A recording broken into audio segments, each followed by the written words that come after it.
On the news tonight, Governor Adeleke calls for calm as elected council chairmen approach court for justice. Christian clerics seek adherence to tenets of faith as Lenten season begins. NAFDAC raises alarm over surge in victims of drug abuse. And from the foreign scene, Zambian children on siege over worsening environmental hazard. Good evening and welcome to Major Report. I am Kayode Adebayo.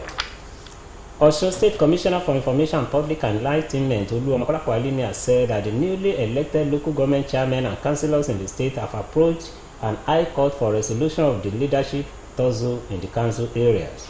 Recall that shortly after the declaration of the result of the recent local government election by Osun State Independent Electoral Commission, the elected local government chairmen and councillors under the previous administration embarked on a forceful occupation of all the local government secretariats throughout the state. According to the commissioner, the development could have caused political mayhem with the constitutionally elected chairmen and councillors. However, after their swearing in, Governor Ademola Adeleke directed them not to go to their various councils in order to prevent the state from being subjected to serious political upheavals. Consequently, the elected chairmen and councillors have approached the court of law based on the forceful takeover of their reins of power, which constitutes an illegality. Joined in the suit are the Inspector General of Police, the Commissioner of Police, Osun State Command, the Director General DSS and Commandant General NSCDC. The matter has been adjourned to the 15th of next month for further hearing, while the court has granted the prayer for substituted service. Osun State. In related development, Osun State Chapter of the National Union of Local Government Employees has equally instituted a lawsuit in the Ilesha Division of Osun State High Court over the invasion and illegal occupation of the local government secretariat by chairmen and councillors of Oyetola-led administration in the state. The ground of the suit is that the act constitutes a threat to the entire local government workforce under the umbrella of NOGI in all council secretariats in the state at the moment. In the meantime, Governor Ademola Adeleke has again sued for calm and restraint by all means, pending when the illegal occupants of the councils will be sent packing by the court of law in all the local government areas of the state. The wife of the state governor, Mrs. Titilola Adeleke, has tasked women on almsgiving, noting that assisting the less privileged will not only attract bountiful blessings, rather it will go a long way in making life easier for all.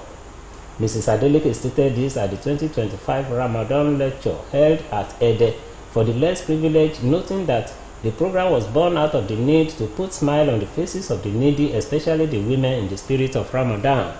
She enjoined women to be contented with what Allah's decree, be supportive to their husband, imbibe almsgiving, and as well protect their chastity to secure a brighter future for their children. Speaking in the same vein, the matriarch of Adeleke family, Yeyelua Adeleke Sonny, commended the First Lady's gesture, urging her to keep the tempo, as she called on well-to-do Nigerians to take a cue from the First Lady's gesture for the betterment of the society.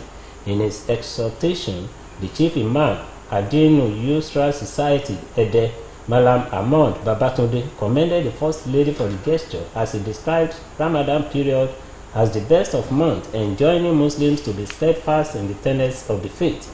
In his remark, the chairman of Ede local government area, Honorable Lukman Afolabi, applauded the convener of the Ramadan lecture, describing the move as a welcome development worthy of emulation. As the Lenten season begins today with the observance of Ash Wednesday, Christians have been admonished to fix their eyes on the cross of Christ, who is the beacon of hope, as through him victory is assured. Clerics who spoke in separate interviews with Osbc News gave the admonition while speaking on the significance of Ash Wednesday. Oluchi Amuda has the details. Lent is often considered as the most significant period in the Christian liturgical calendar, which often commences with the observance of Ash Wednesday, where Christians attend church services to receive ashes on their foreheads in the shape of a cross. The 40-day duration of Lent reflects the 40 days Jesus Christ spent fasting in the wilderness, marked by reflection, sacrifice, and spiritual preparation, and dedicated to penance, fasting, prayer, and almsgiving. The Catholic Bishop of Osogbo Diocese, Bishop John Oyejola, implored Christians to hope and trust in God's goodness, even amidst challenging times. Bishop Oyejola also called on the leaders of the country to examine the consequences of their actions or inactions on the lives of those they are leading. Ash Wednesday is when we start the journey of journeying with Jesus to the desert.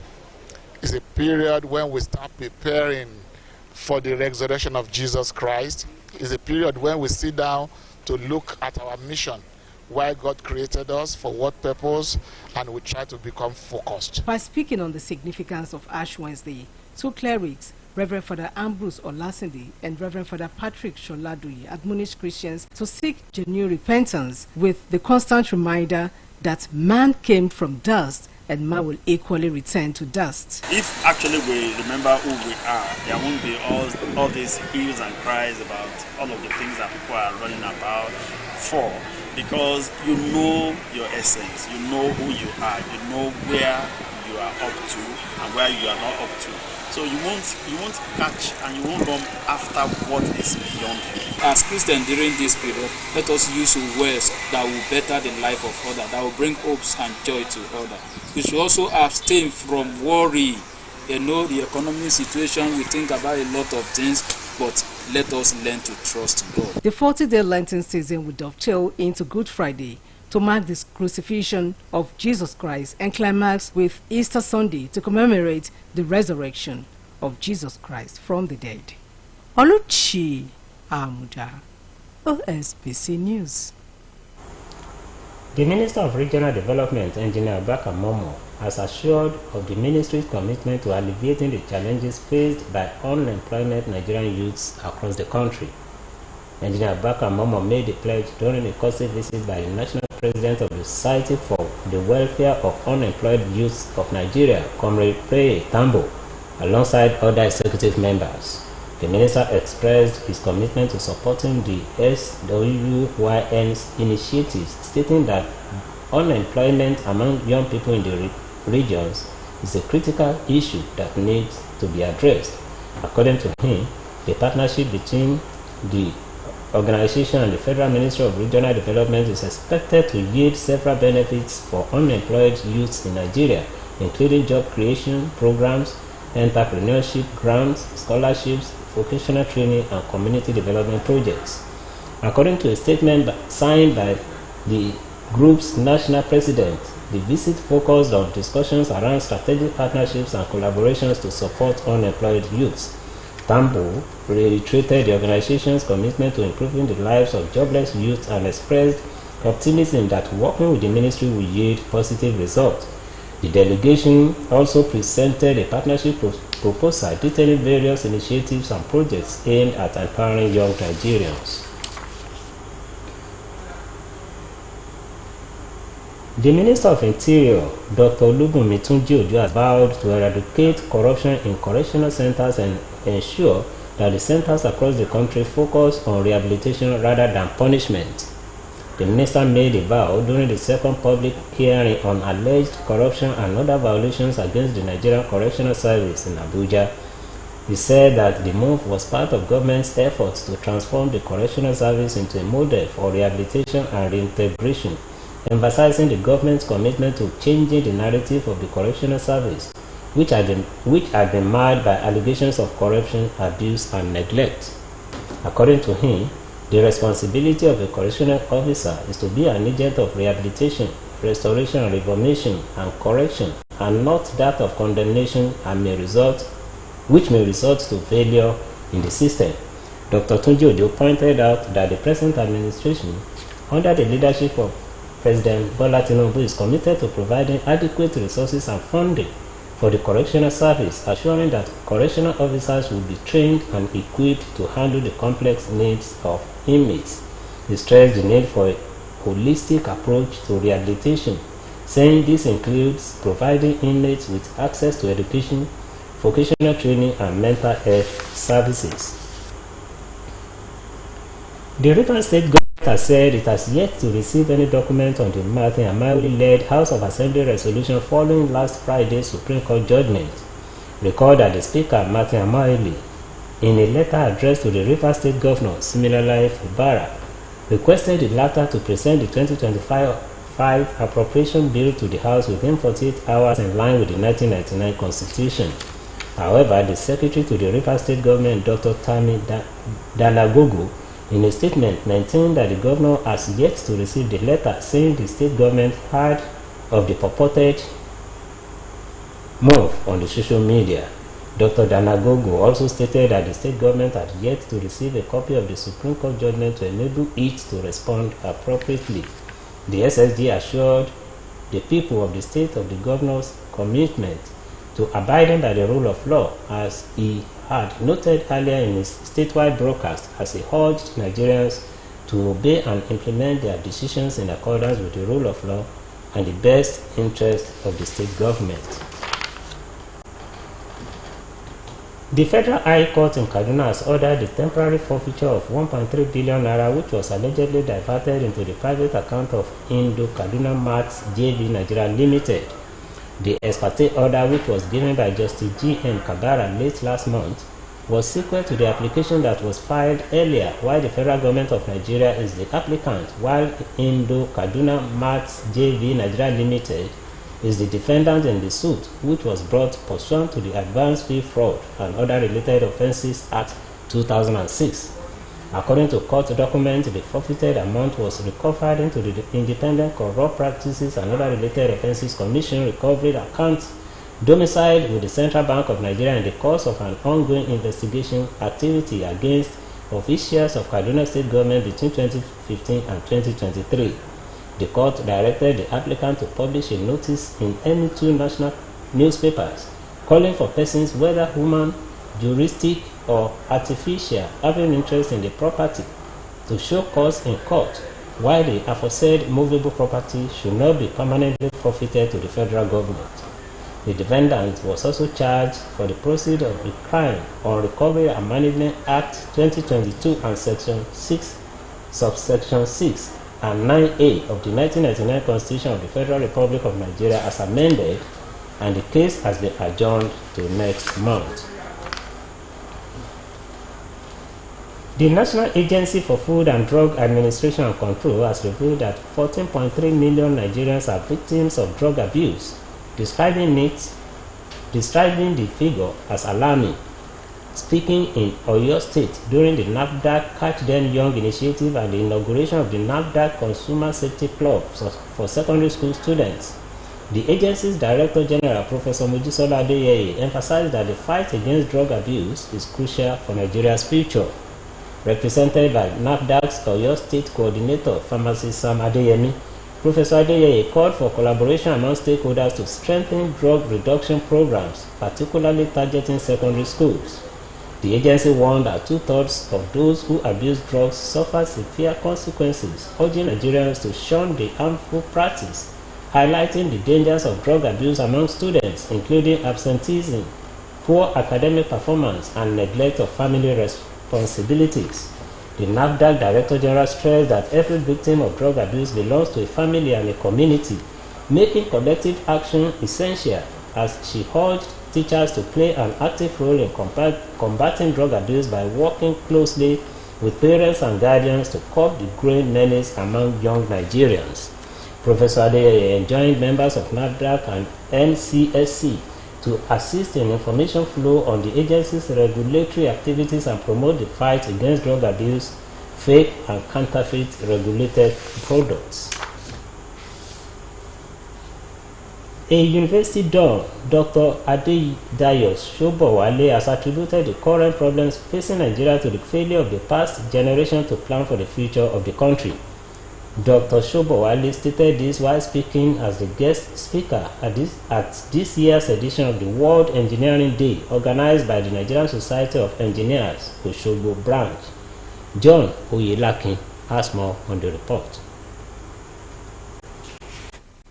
of engineering in shaping a sustainable future cannot be overemphasized. At the recent engineering summit, experts across the state gathered to discuss its increasing challenges across the country and how advancements in engineering can drive sustainability. In his keynote lecture on the theme, Shaping a Sustainable Future Through Engineering, the guest speaker from the Faculty of Computing and Information Engineering, Federal University of Oye-Ekiti, Engineer Adedayo Sobowale, described the challenges facing Nigeria engineers as enormous, pointing out that the country's current problems are as the result of the past generation neglecting to plan for the future. He emphasized that engineers must focus on restoring and shaping a sustainable future by using resources efficiently, maximize all the resources to reduce waste. In a goodwill message, Mrs. Oluwaseun Deborah, the Technical Secretary of the Nigeria Society of Engineers Osogbo, talks about the need for the people in Osun State and Nigeria to seek the engineer support and not rely on unprofessional workers to work for them, stating it as the risk for the country's future. Let people know that without engineer there is no world. We are the one that sustain the world. Even the doctors knows that without engineer they cannot do anything. If there is no light in the hospital right now, I know a lot of patients will have died today. So without the engineers, the world will be nothing. That is why we are sensitizing our people to engage the competent engineers for all their building works and all the related work that is going on around. While explaining the motive behind the event, Engineer Adekule Folarin, the chairman of Nigeria Society of Engineers Osogbo, highlighted the developments the engineers are doing and listing Osun State as one of the states benefiting from the development of the engineers. The current administration believe in indigenous engineering, the local content, and if you enter Osun in the night, you will see that it will be like you enter in the morning. So anywhere in Osun State, be it Ede, Osogbo, Ilesa, Ife, you see that everything is light everywhere. It's the handiwork of engineers. The group had earlier embarked on a walk to live exercise from Freedom Park to the NSC Secretariat onward area in Osogbo to sensitize the public about the importance of good health. John Oyelakin, Osbc News. You are welcome to our sports segment.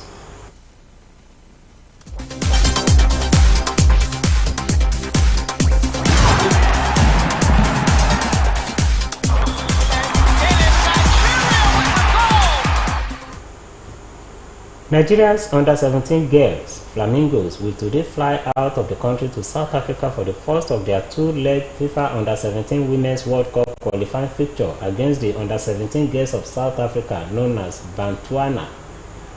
The match, for which the Confederation of African Football has selected Kenya officials to superintend, will kick off at 3 p.m. South African time and 2 p.m. Nigerian time on Saturday at the Lucas Molupe Stadium in Pretoria, South Africa's administrative capital. Head coach Bankole Oluokere has selected 19 players with goalkeeper Christiana Uzoma, defenders Anna Ibrahim and Jumai Adebayo, midfielders Sakirat Moshood and Moyinat Rotimi, and forwards Amoni Chidi and Chizom Nwachukwu included. While 2022 FIFA World Cup bronze medalists Nigeria drew by to the second round, Botswana crushed their counterparts from Gabon 21-2 on aggregate. Both teams will battle things out in the return leg at the Remo Star Stadium, Ikene-Remo, on the 15th of this month, with the winner on aggregate progressing to the third round of the qualification campaign. This year's FIFA Under-17 Women's World Cup will be hosted by Morocco, 17th October to 8th November, with Africa to present 5 teams, including host nation Morocco, at the finals, which has been expanded to a 24-nation championship.